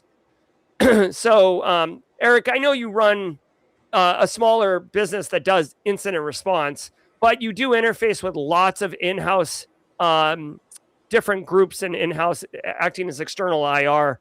So what do you think when an org says that they have an engineer role that's more technical than an analytical role? What, based on your experience dealing with those typical people at orgs, what do you got? It's definitely a large organization, and they pretty much come from a municipality type of background. So one thing to consider, a lot of municipalities, especially the larger ones, when you send off lab work to be processed for forensics, DNA, whatever, blood, you'll have your analyst that would do it. Then you'll have your reviewer that overdoes or looks over everything that the analyst does. And that's exactly kind of what we have here. You'll have an engineer that's going to be more technical. They're the ones that's going to be gathering it, doing initial first passes, maybe a little bit more deeper stuff. And then the actual analyst of the engineer, you would think it would be different, but that's kind of the way that works. You'd think your analyst would be the one that would actually bring in the information, start the analyst, but a lot of times it's backwards in organization. So you're definitely just dealing with a multi-level review process in a larger organization or a larger municipality. I love it. Thank you very much. Great question, Lazaro. Next question from Sierra Montgomery, who regularly wins the award for best question. She says, what's one thing the entire audience and panel can do this week to hack smarter? Whether they're a student, aspiring analyst, experienced practitioner, or security leader. Sean, I don't even know how to interpret that question. I don't know what it means to hack smarter. Sean, you want to take a run at that? Or the first thing that came to mind is go rotate some passwords. That's always, when you're bored, just go ahead and rotate some passwords. That's all I got on that one. Yeah. Sierra, can you qualify hack smarter? She really always does have amazing questions. I think it's just trying to really understand what you're asking there. Boju 188 says, are there any, I think he means GRC labs that you would recommend? Yeah. It's behind a paywall, but the GRC Analyst Masterclass has 5 labs that you can do. I'll just give you some pro tips here. If you want to do a GRC lab, start producing daily or weekly security awareness messaging and post it on social media. Like, hey, like this thing just happened, like whatever, AT&T just got hacked. Your password was probably compromised. You should like click here to reset your password. Don't just say like, hey, AT&T got hacked, you should change your password. Like actually make like here's AT&T.com, here's where you log in, here's where you hit change your password, right? Like doing these very, very just in time, very granular, but specific to a single event with a single clear call to action. Do that regularly. You're going to basically get a ton of experience doing awareness training. That's a great way to do it. Also, go ahead. Sorry. First time caller, long time listener. So when you're doing that, how are you like, I love the idea of the granularity and the email and the call to actions of step by step. With a lot of the phishing training and things like that are going on these days, how do you educate your users? Like, hey, this is legitimate. We're actually doing this because we're reacting to T-Mobile getting hacked or whatever the case is, versus a phishing simulation. So is your question, how do you convince your end users that your email is legitimate and a phish is not legitimate? Well, how are you? Because a lot of these companies are definitely advancing their phishing, and a lot of the phishing simulations are getting more and more advanced like that. Because we've seen a couple of clients using some third-party tools for phishing simulations, and it actually did that exact framework. Hey, we're changing Google Workspace, the exact example, and we're trying to make sure all users are MFA'd and they have their password reset and their recovery phone. It literally was a step-by-step, just kind of like what you described, but it was a phishing simulation to see if the users actually went through it. So how would, for GRC, and this is an honest question because I don't know. No, I know. You talk about this. It kind of made me wonder. Yeah, I mean, so for that particular thing, I would say like you'll want to go to AT&T's website. Like, I guess I would not want to put a link in there to click on because I want to educate my end users not to click on links in emails. So I wouldn't provide it there in this specific. The thing is with GRC education and just in time, you don't want to. Unfortunately, you don't want to put multiple learning objectives in a single piece of communication. So like if I'm trying to teach them not to click on links in emails, I also don't want to use that communication to teach them to reset their AT&T password because it's there's multiple calls to action. There's multiple things.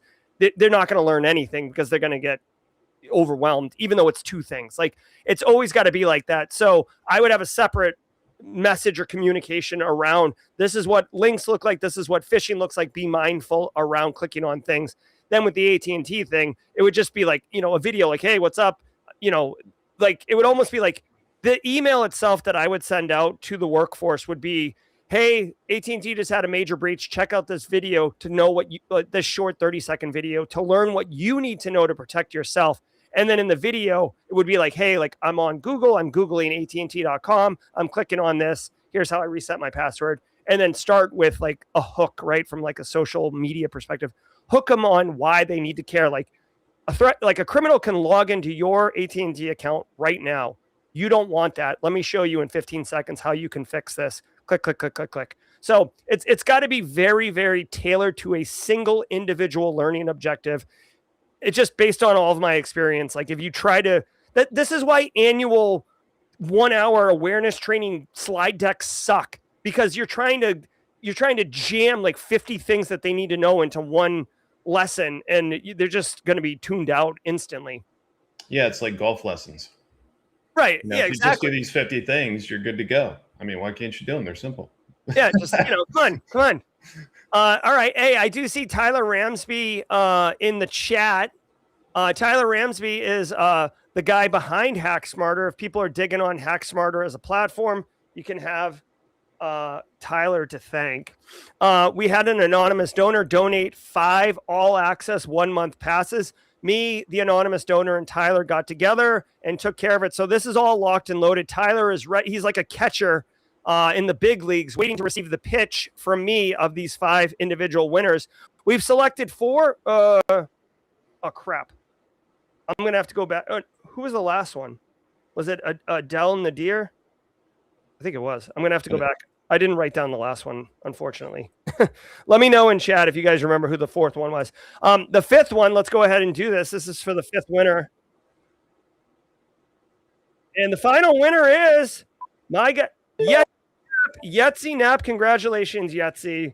Way to go. And those emails will go out later today. Thank you. Also, I'm going to have to go back and confirm. I feel like it was the person right above Brent because he almost won. All right. Next question. Coming in from Kyle, the analyst. Oh, my God. Hold on 1 second. Like, Restream is too clever for its own good. All right. I can't click on that one right now. So my company doesn't care about risk vulnerability. Oh, so this isn't a question, but this is something I wanted to provide to everybody because I made this mistake early in my career. And if the panel has commentary about this, I want you to know. Early in my career, so I came, despite what some people will have you believe, I came up a very technical path and I love cybersecurity. And in my mind, it was like, why wouldn't you secure all the things? Like, I did not understand that there was money, resources, time, commitment. I didn't realize any of that. It made no sense to me. Why wouldn't you just do everything you possibly can to reduce the risk? It was only later in life that I learned that you'll hear the term information security is a cost center, which is true. We don't make money for the business. We're an expense. So businesses, if they want to increase profit, they can cut budget on InfoSec, and that is a way to increase profit. Some businesses really don't give a damn about information security, which sucks, but you should know going into it that some businesses don't care. Some businesses have a cybersecurity insurance policy, and they think that is enough, and that's all they need to do. I know businesses, for example, that have been in business for 40 years. They've had the same people kind of running the business. It hasn't grown bigger. They haven't brought in outside help or anything like that. So they have these people who have the business ideas and business concepts from 1980 that they're just applying in 2026. And cyber is just not real to them because they're too small to get hacked. So just be mindful of that. Even though we all know how important cyber is, not everybody who cuts checks does. Does anyone on the panel, hold on 1 second. I see, does anyone on the panel want to comment on just this idea so people understand that it's not all the same? Eric, you got something? Oh, yeah. So I've come to the realization many years ago, businesses are not going to adopt it unless they're legally required to do it. Think about the oldish iPhone days. I even got a new one that I still haven't freaking set up yet. There was a time that you would still have a line 3 blocks long so that way you could have the first iPhone, and those were the early adopters. That 1%, 2% of the organizations that are out there, you can consider being early adopters.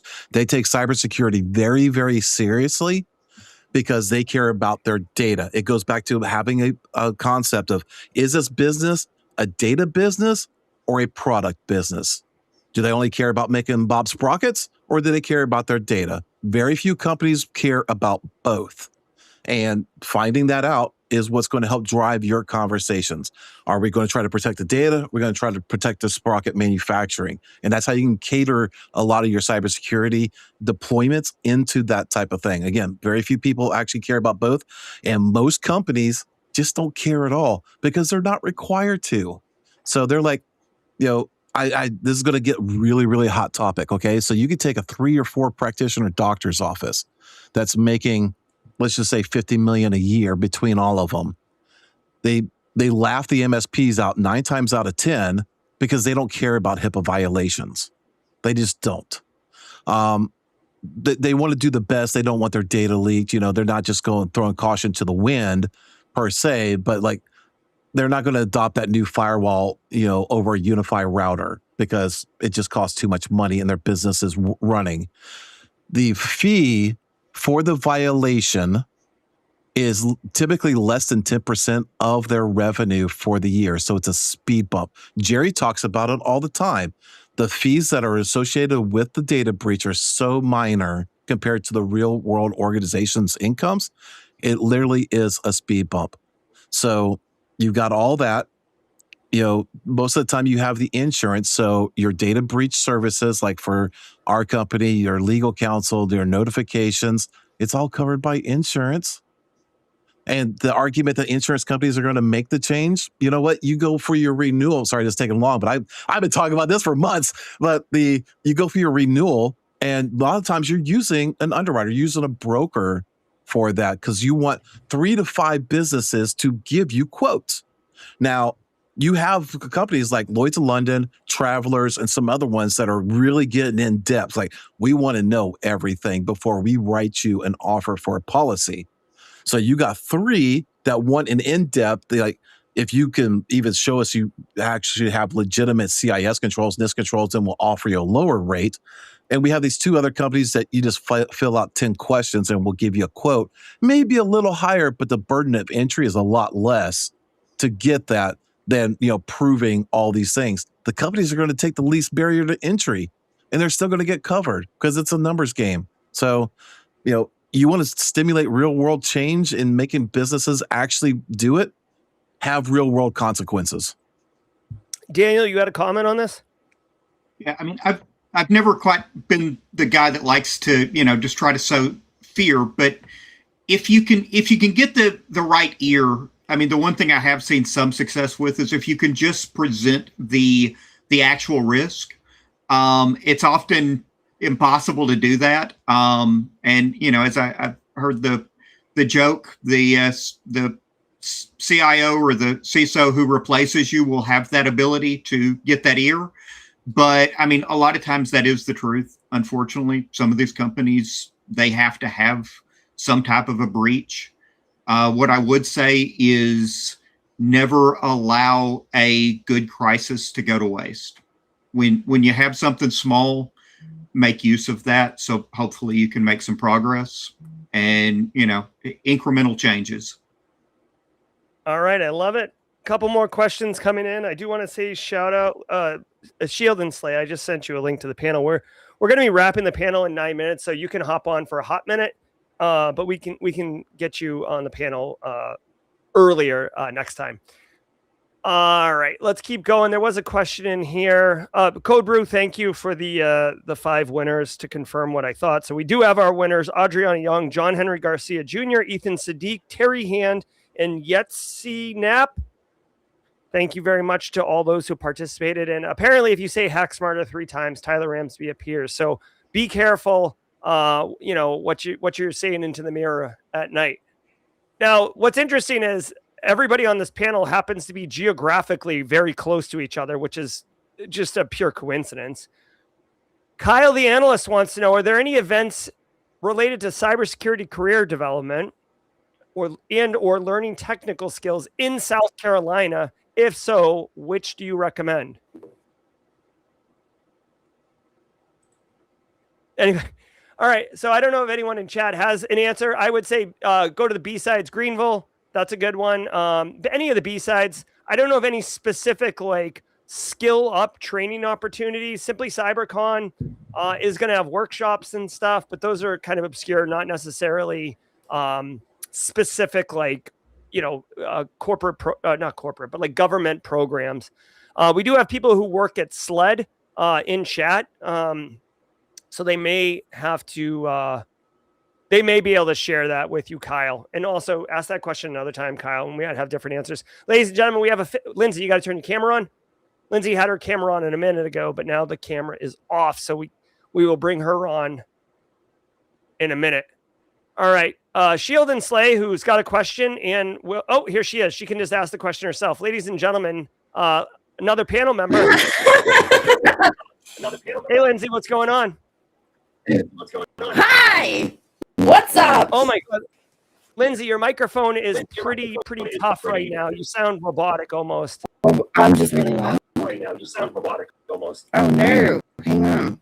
Okay, hold on. We're gonna take you off stage for a second. That's crazy. All right. So Shield and Slay, Lindsay, who just hopped on, says, longtime listener, first time caller.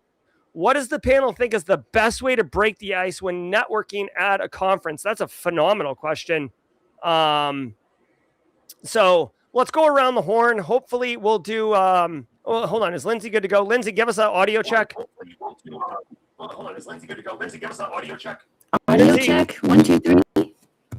Nope. Lindsay. All right. No, it's not good. It's almost like you're, it's either a network issue or it's almost like you're on a delay and we can hear your audio coming from the stream. So that's kind of two different problems. We'll keep working on it. All right. First time caller, what does the panel think the best way to break ice at a networking conference? Personally, I'm a huge fan. It's probably an extroverted thing, but I will just walk up to you and say hello.